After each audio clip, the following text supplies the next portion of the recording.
Effective mass అనేది కూడా ఒక basic concept and important one.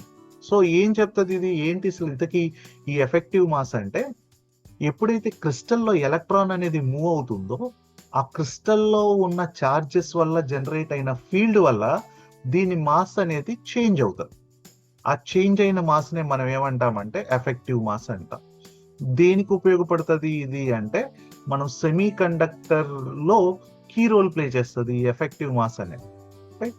So definition wise వచ్చేసి, when an electron in periodic potential of lattice is accelerated by a known electric field or magnetic field, then the mass of electron is called effective mass. దాన్ని ఎలా calculate చేస్తారంటే m star is equal to h bar square by d square e by dk